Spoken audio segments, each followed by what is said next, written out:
Olá pessoal, tudo bem? Sou o Dr. Paulo e vamos estar falando nessa aula, ao longo dela, de mecanismo de ação da ozonioterapia. E aí prestem atenção, tirem suas dúvidas, porque nós vamos ver que o ozônio ele tem vários mecanismos de ação e você vai saber como atuar lá na prática da melhor forma a partir desse estudo. Então vamos ver como que começa a inflamação, tipos de inflamação, tipos de dores, opções de tratamento com ozonioterapia, mecanismo de ação com ozonioterapia.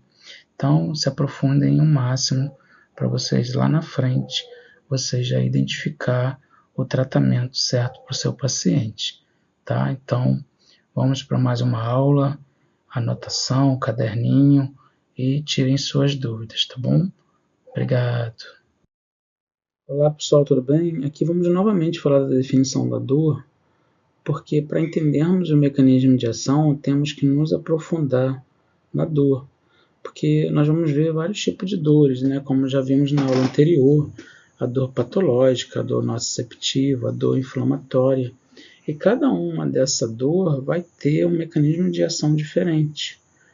Quer ver um exemplo? Às vezes a pessoa pode estar com uma infecção e essa infecção vai causar uma inflamação. E às vezes simplesmente a pessoa pode ter ocorrido uma lesão ou uma distensão muscular. Então a dor ela tem vários pontos diferentes de acordo com a região, de acordo com o órgão, de acordo com o local onde se está inflamado, onde está doendo. Mas a realidade é que se tem dor, algo está acontecendo ali, conforme nós vimos nos 5 sinais da inflamação, né? Nos 5 sinais do processo inflamatório lá, que é dor, boca, calor, edema, perda da função. E aqui a dor ela pode ser definida como uma experiência subjetiva que pode estar associada a lesão real ou potencial nos tecidos. Então, olha só, uma lesão real ou potencial, mas necessariamente não precisa ser uma lesão, pode ser uma inflamação, podendo ser descrita tanto em termos desta lesão quanto por ambas as características, o que eu acabei de falar. E independente da aceitação e da amplitude desta definição, a dor é considerada como uma experiência, uma sensação genuinamente subjetiva e pessoal.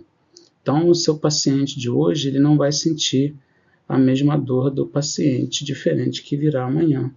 E você tem que entender a dor do seu paciente para você escolher o melhor tratamento.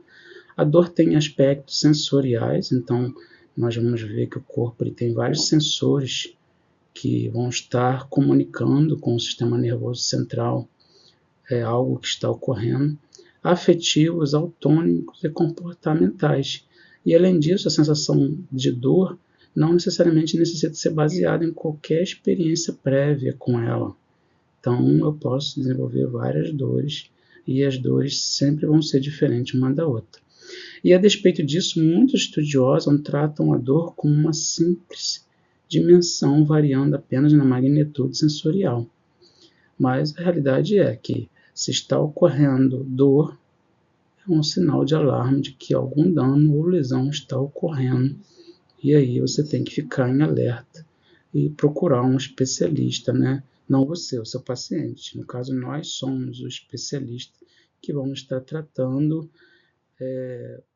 junto com um médico dessa dor, porque o ozônio é um tratamento complementar. Ele agora até foi aprovado pela medicina como um tratamento efetivo para dor, para feridas, para algo do que nós estamos tratando aqui. Tá bom, pessoal? Olá, pessoal, tudo bem? Vamos para mais uma aula e aqui vamos falar de mecanismo de ação da ozonioterapia, sendo que diferente dos medicamentos, o ozônio não possui apenas um mecanismo de ação, ele possui um conjunto de reações químicas biológicas que vão estar melhorando, vão estar aí aumentando, vão estar modulando, vão estar oxidando. Olha só quanta informação o ozônio atua. Então, a gente vai ver que a ozonioterapia atua diretamente no sistema redox. Professor, o que é sistema redox? Nós vamos ver lá na química, lá no 2º grau, que a gente estudou lá o efeito oxidante e redução, oxidação e redução. E aí ele atua diretamente no sistema redox, que é o conjunto de reações químicas que envolvem a transferência de elétron entre as moléculas. Então, uma hora ele vai estar perdendo elétron e a outra ele vai estar ganhando. E o sistema redox é responsável pelo equilíbrio entre as espécies reativas de oxigênio. Essa espécie reativa de oxigênio é o que vai estimular o sistema antioxidante. E o que o ozônio faz? O ozônio é o cara que vai estar criando esse estímulo oxidante para estimular a defesa antioxidante, que são mecanismos de defesa das células contra danos oxidativos. Professor, embolou tudo na minha cabeça. Então vamos lá, o ozônio ele é um potente oxidante, sendo que no seu corpo ele vai ter ali uma reação antioxidante. A sua ação ela é moduladora no sistema redox e ocorre de duas formas principais. Então vamos falar aqui que o ozônio ele é o personal trainer lá da academia e está te preparando para você ficar mais forte, para você ficar assim, um sistema imunológico lá em cima e não ter nenhuma lesão ou não ter nenhuma infecção, nada, porque a todo momento o ozônio vai estar estimulando. E aqui, ó, por um lado, o ozônio provoca um leve estímulo de oxidação nas células. Acabei de falar isso agora, que ativa o fator NRF2, que é uma proteína presente em todas as células humanas e animais, que regula a expressão dos genes antioxidantes. Então, o nosso corpo, a todo momento, ele vai ter expressão de genes antioxidantes, sendo que o ozônio ele vai ter ali, uma oxidação muito rápida, que não vai lesar, não vai lesionar o tecido nem a célula, aumentando a produção de enzimas e moléculas que protegem as células das espécies reativas de oxigênio. Então, acho que ficou bem claro aqui. E, por outro lado, o ozônio oxida moléculas orgânicas, como ácidos graxos insaturados. A gente vai ver lá que o ozônio ele vai atuar na inflamação também, oxidando a dupla ligação do ácido araquidônico. Então, o ozônio ele vai ter ação aqui na NRF2, estimulando os genes antioxidantes. Ele vai ter ação aqui nas moléculas orgânicas, como o ácido gráfico insaturado, formando osanídeos, que são compostos que possuem propriedades biologicamente importantes, como a estimulação e liberação do óxido nítrico. O óxido nítrico ele é responsável pela vasodilatação e ele melhora a circulação sanguínea e a oxigenação dos tecidos, mas ele está presente em praticamente todos os órgãos do corpo. Se você for pesquisar, o óxido nítrico é benéfico a todos os órgãos do corpo. E, em suma, o ozônio emerge como uma modalidade terapêutica capaz de estimular e ampliar o sistema antioxidante intrínseco do organismo, por meio de seus efeitos de hormese. Então, ele vai estar sempre gerando um equilíbrio, ele vai estar sempre aumentando a oxigenação, a vasodilatação, a circulação. E ele atua como modulador do sistema redox. Então, aquela pessoa lá que tem uma inflamação, uma pessoa lá que tem uma doença autoimune, uma resposta muito agressiva à inflamação, o ozônio ele vai estar modulando o sistema imunológico. Sua capacidade única oferece a oportunidade de influenciar e potencializar respostas do corpo, consolidando sua posição como uma ferramenta valiosa no campo terapêutico. Aqui vamos continuar no mecanismo de ação. E o ozônio ele é biorregulador redox. Biorregulador porque ele vai regular, e redox porque está diretamente ligado ao processo de oxidação e redução. Então, quando a gente fala de oxidação e redução, a gente está falando do ozônio em doses baixas, sendo aplicado sistemicamente no sangue. Toda vez que a gente falar de sistêmico, a gente está falando de sangue, de corrente sanguínea. E esse ozônio ele vai reagir com biomoléculas para gerar segundo mediadores. Como assim, professor, segundo mediadores? Por exemplo, o peróxido de hidrogênio e o quarto hidroxialquenos são os segundos mensageiros que vão induzir uma transdução de sinal. Então, essa transdução de sinal através da oxidação de resíduos é uma espécie reativa de oxigênio que o ozônio vai formar e produto da oxidação lipídica. Isso vai ocorrer dentro da célula e vai formar uma resposta. E essa resposta é dependente da modulação de mecanismos de transição nuclear, como o NRF2. NRF2 está diretamente ligado à oxidação em doses baixas. E nós temos também o NF-κ-beta, que está diretamente ligado à oxidação em doses altas. Então, a célula ela tem o seu mecanismo de comunicação, de transdução, e aí, de acordo com a oxidação que ela sofrer, ela vai ali estar desenvolvendo uma resposta. Então, quando eu desenvolvo mais NRF2, eu estou inibindo NF-κ-beta, que é aqui a proteína que está diretamente ligado à inflamação. E aí essa síntese de proteína resultando numa regulação da via antioxidante. Então, nós estamos falando aqui da NRF2, que é a nossa via antioxidante, ou em uma imunodulação através de NF-κ-beta, porque se eu tenho doses baixas, eu vou estar estimulando NRF2 e vou imunomodular NF-κ-beta. Há evidências de moléculas sólidas desse mecanismo do NIOS clínico e pré-clínico. A gente vai estar explicando mais ainda no segundo slide aí. E o ozônio também ele vai agir aqui no mecanismo de dor. Vamos até marcar aqui para ficar bem fixado na nossa mente.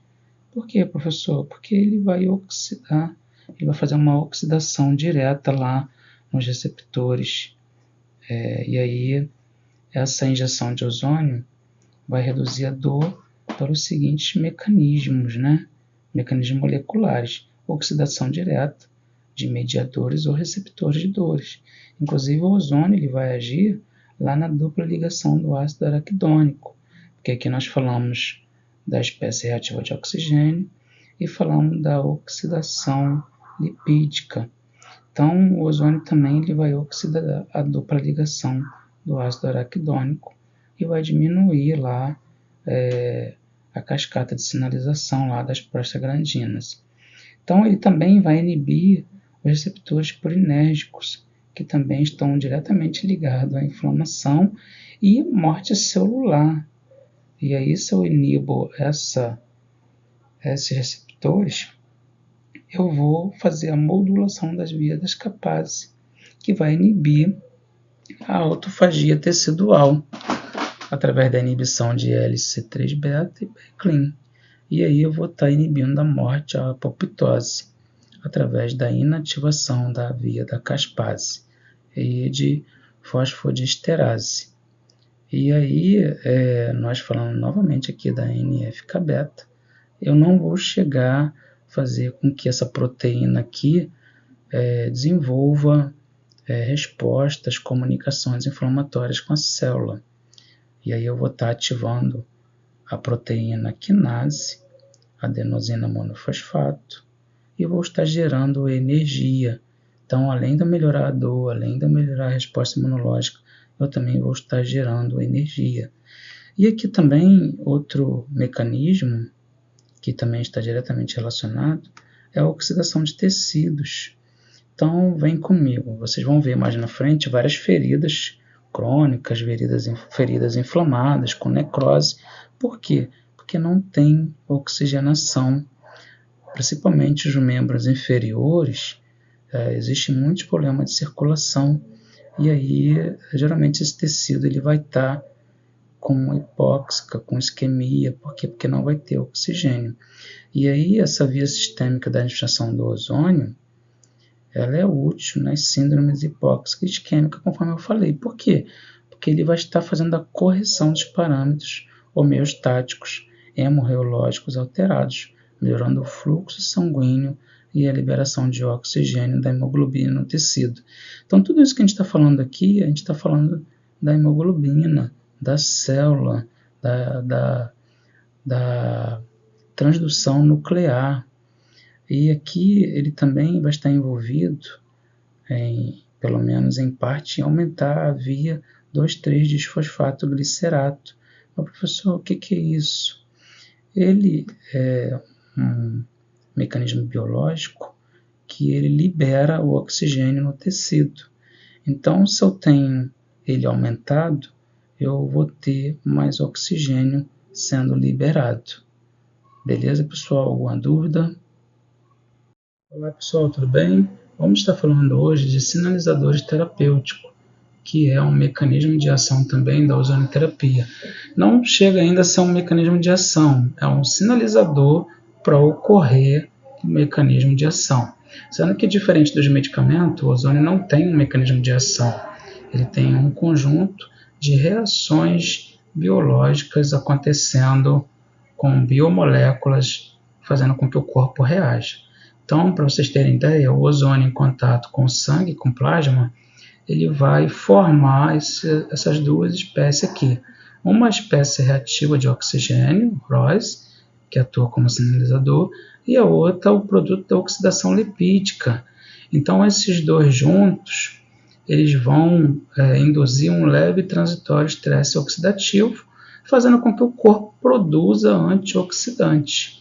E esse estresse controlado, estimulando o organismo a ativar seus próprios sistemas antioxidantes anti-inflamatórios naturais, como a via NRF2, que a gente viu lá atrás, lá, como que ele age, como que ele estimula as células de defesa, como que acontece lá o processo inflamatório, leva a um aumento de produção de enzimas antioxidantes. Então, isso aqui tudo está acontecendo dentro da célula. E aí, como o peróxido de mutase e a glutationa peroxidase e a redução dos marcadores pró-inflamatórios. Então, se eu estou diminuindo, eu estou melhorando a inflamação. E aí a célula lá, ela vai ficar bem ativa, de forma que ela tenha seu mecanismo de defesa, as enzimas antioxidantes, bem preparadas para algum agente oxidante. Sendo que o ozônio ele é um potente oxidante, mas ele é transitório, ele rapidamente vai ser eliminado do organismo. E aí, a longo prazo, o ROS, que é a espécie reativa de oxigênio, desaparece rapidamente.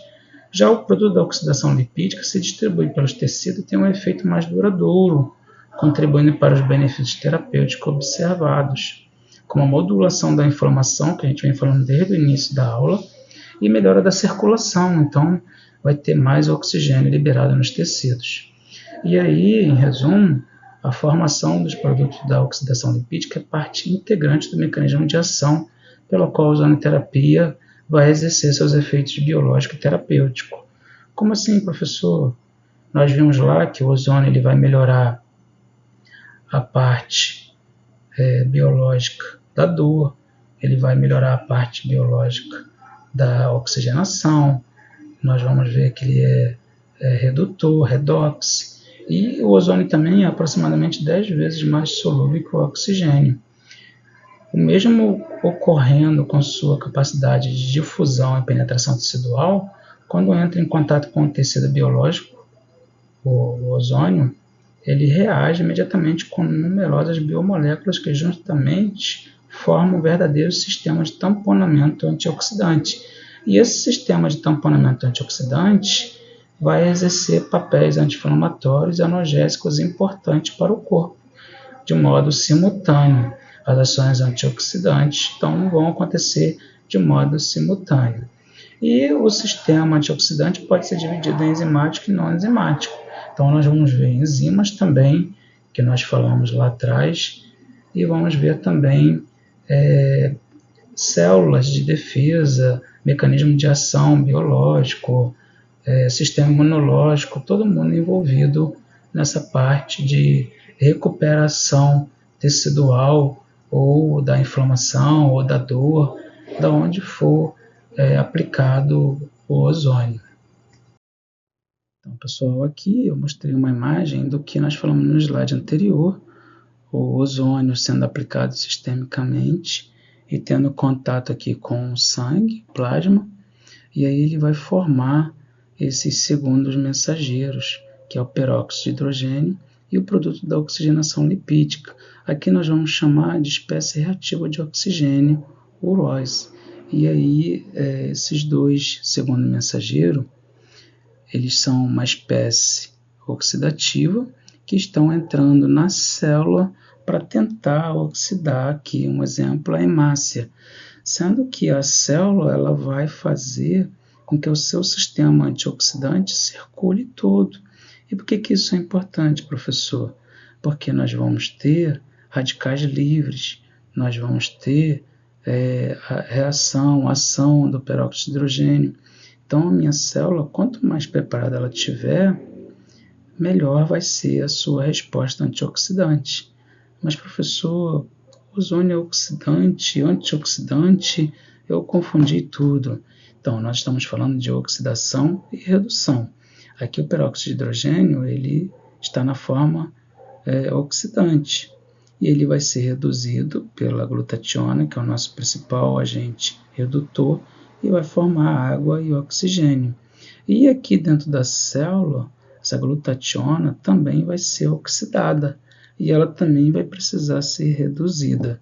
E ela vai ser reduzida aqui pelo nosso doador universal, que é o NADPH. Esse NADPH vai reduzir a glutationa vai reduzir aqui o peróxido de hidrogênio. O peróxido de hidrogênio foi um segundo mensageiro do estresse oxidativo do ozônio em contato com o plasma. Então você vê que tem todo um caminho até chegar aqui na célula, nas hemácias aqui em particular. E aí o NAD também vai ficar sem o elétron dele, também vai ficar oxidado. E aí quem é que vai reduzir o NADP? Vai ser a enzima glicose 6-fosfato desidrogenase, ela que vai estar fazendo essa doação de elétron e vai estar fazendo com que a célula se defende, aqui as hemácias em particular, de um agente oxidante. Mas, professor, e se a pessoa não tiver essa enzima, o que vai ocorrer? Essa enzima é como se fosse um escudo para as hemácias, neutralizando a espécie reativa de oxigênio, que são os radicais livres. E se a pessoa não tiver essa enzima, as hemácias elas vão sofrer estresse oxidativo e automaticamente vai sofrer hemólise, né? Vai sofrer uma hemólise celular e aí a pessoa vai ter anemia hemolítica, vai ter favismo, vai ter uma série de problemas relacionados à falta dessa enzima.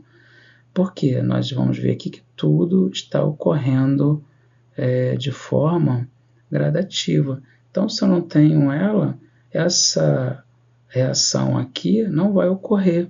Eu não vou reduzir o NADP, não vou reduzir a glutationa, não vou reduzir o peróxido de hidrogênio. Então, a minha massa vai sofrer uma hemólise, ela vai ter aí problemas oxidativos. E a glicose 6-fosfato desidrogenase, ela aqui está sendo ativada pelas vias da pentose, ela também vai fazer com que essa via glicolítica produza ATP. E aí ATP também é energia, e aquele paciente que está lá desanimado, cansado, doente, ele vai ter mais energia também para poder melhorar a sua resposta celular, para ele estar melhorando a sua imunidade, para ele estar melhorando a sua energia a partir da via glicolítica. Aqui nessa imagem vamos ter um estresse oxidativo que não foi causado pelo ozônio, então pode ser uma lesão, pode ser uma infecção, pode ser uma alimentação errada que vai estar inflamando o corpo. Toda vez que a gente fala em estresse oxidativo, a gente está falando em inflamação. Por quê? Porque o corpo ele vai tentar se defender. E para ele se defender, ele vai ter que contar aqui com a NF-κB. A NF-κB está no citoplasma, que é o fator nuclear Kb, ou Kbeta, que vai estar sinalizando, ele vai estar migrando para o núcleo da célula, e ele que vai regular a resposta imune à inflamação. Ele vai agir como um interruptor mestre pró-inflamatório. Então, ele vai estar aí induzindo genes inflamatórios. Então, como assim, professor? Quando você vê um paciente com uma inflamação exagerada, uma doença autoimune, asma, psoríase, todas as doenças vão estar ligadas em algum momento a NF-κB. Por quê? Porque ele é responsável pelo processo inflamatório. Aí qual é o problema da inflamação? O problema da inflamação é que ela causa dor, ela causa febre, ela causa vermelhidão, ela às vezes não cicatriza porque vai produzir muito exudato, que é o pus, ou então vai causar muita dor no local, igual uma inflamação de joelho, uma dor lombar. Então, a inflamação sempre vai estar ligada à dor e sempre vai estar ligada a uma resposta alta, uma resposta inflamatória ligada a NF-κB. Aqui, por outro lado, o ozônio, em doses baixas, ele vai estimular ali na célula, vai ativar NRF2. E NRF2 ele está diretamente ligado à ação antioxidante da célula e à ação anti-inflamatória. Por que, professor, que ele está ligado à ação anti-inflamatória? Porque ele vai inativar NF-κB ou NF-κB. Como assim, professor? Se eu tenho um estresse oxidativo alto, eu estimulo NF-κB. Se eu tenho um estresse oxidativo baixo, eu estimulo NRF2. Sendo que o NRF2 ele vai estar diretamente ligado à modulação da inflamação, porque ele vai estar inativando aqui esse carinha que é o cara responsável por causar todo o processo inflamatório, todas as dores, tudo o que incomoda, tudo o que causa dano à célula. Igual aqui, ó, prostaglandina vai estar ligado diretamente à sensibilidade da dor, da febre, do rubor, do calor, citocinas pró-inflamatórias, COX-1, COX-2, ácido araquidônico. E aí, quando eu tenho aqui o ozônio, eu vou estar inibindo toda essa resposta inflamatória. Ah, professor, por que você está ensinando tanto isso? Porque se eu pego um paciente que ele tem algum processo inflamatório em alguma parte do corpo, eu vou ter que fazer um tratamento sistêmico, porque apenas a aplicação local não vai resolver. Então, se eu tenho o ozônio em contato com o plasma, eu vou desenvolver lá o segundo mensageiro e vai estar ativando NRF2.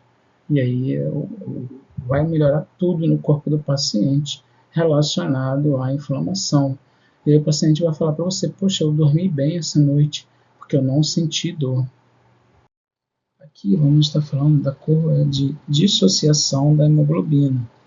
Então, essa hemoglobina, nós já vimos nos slides anteriores, que ela é responsável pela oxigenação tecidual, porque ela vai transportar o O2, o oxigênio. E aí, quando o ozônio é aplicado na via sistêmica, ele corrige as síndromes hipóxica e isquêmica. O ozônio leva à correção dos parâmetros homeostáticos e hemorreológicos alterados, melhorando o fluxo sanguíneo e a liberação de oxigênio. E como isso vai acontecer? Isso vai acontecer pelo aumento da 2,3-fosfato-glicerato. E quando a 2,3-fosfato-glicerato aumenta, ela diminui a afinidade da hemoglobina ao oxigênio. Professor, por que isso é importante? Porque quando eu pegar aquele paciente com pé diabético, que o pé dele está escuro porque não tem circulação sanguínea, você vai lembrar do ozônio sistêmico e da 2,3-fosfato-glicerato para corrigir ali aquele fluxo sanguíneo naquele local, fazendo com que esse tecido tenha vida novamente. Você vai observar que as pessoas geralmente chegam com a perna escura, cheia de pintinha preta, aí você já se liga logo, pô, tem pouca oxigenação tecidual ali. Eu já tenho que desenvolver um protocolo para poder aumentar aqui essa oxigenação local e vou melhorar a circulação no meu paciente. Aqui, para as pessoas não dizerem para você que o ozônio é uma simpatia, que funciona para tudo, eu estou mostrando para vocês a importância do fator aqui genético NF-κ-beta, onde ele vai induzir resposta inflamatória para todas essas doenças.